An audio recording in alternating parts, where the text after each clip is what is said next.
Δίπλα μας ο Βέντσελ να μας πει την γνώμη του για αυτή την σπουδαία επιτυχία της Κέρκυρας από βαθμολογικής άποψης εδώ στο Καφτατζόγλιο. Deine Meinung, was meinst du das Spiel? Also sehr, sehr wichtig waren die 3 Punkte. Deine Meinung zu dem Spiel?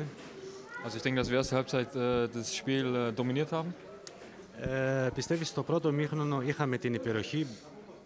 Wir können das 2-0 machen, wenn Akreditis den Ball zu Janu spielt, dann steht es 2-0. Ich denke, dann sieht es sehr, sehr gut aus, aber zweite Halbzeit wurde es uns dann natürlich schwer gemacht, weil Doxa natürlich auch kam. Στο πρώτο ημίχρονο είχαμε ευκαιρίες να βάλουμε και το δεύτερο γκολ να καθαρίσει το παιχνίδι. Δεν το πετύχαμε αυτό. Στο δεύτερο ημίχρονο περιμένουμε η Δόξα να ανεβάσει απόδοση. Aber wir waren heute eine geschlossene Mannschaft und der Sieg, denke ich mal, geht in Ordnung.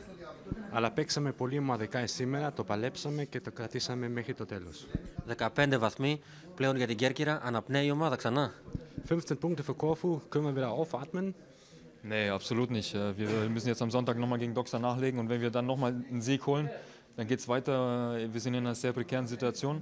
Wir wissen, um was es geht und heute war fast ein kleines Finale. Wir haben das Spiel gewonnen und ich hoffe, dass wir den Schub jetzt mitnehmen in die nächsten Spiele. Σε καμία περίπτωση 15 βαθμοί δεν μπορεί να είμαστε ικανοποιημένοι. Πρέπει να πάρουμε και το δεύτερο παιχνίδι στην Κέρκυρα και από εκεί και πέρα ανοίγουν άλλοι ορίζοντες. Θα έχουμε 18 βαθμούς και από εκεί και πέρα θα βελτιώσουμε και το παιχνίδι και με τα επόμενα παιχνίδια ελπίζουμε να πετύχουμε την παραμονή. Λοιπόν, Ανέστη, πέτυχε στον γκολ με το οποίο η Κέρκυρα αναπνέει ξανά βαθμολογικά.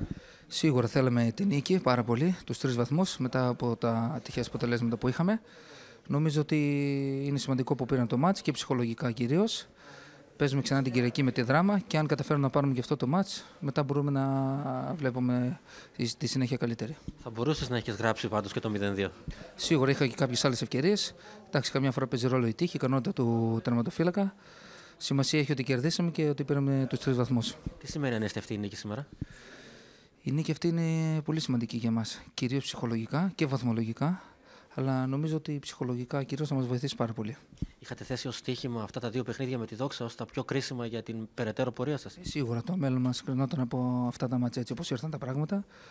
Πετύχαμε να κερδίσουμε το πρώτο μάτσο, όμως πρέπει να κερδίσουμε και το δεύτερο για να δούμε τη συνέχεια καλύτερη. Περιμένεις κάτι ανάλογο, ένα ανάλογο παιχνίδι και στην Κέρκυρα ή κάτι το διαφορετικό? Νομίζω έτσι θα κυλήσει και το επόμενο παιχνίδι. Νομίζω όμως ότι αν παρουσιαστούμε όπως σήμερα θα καταφέρουμε να κερδίσουμε.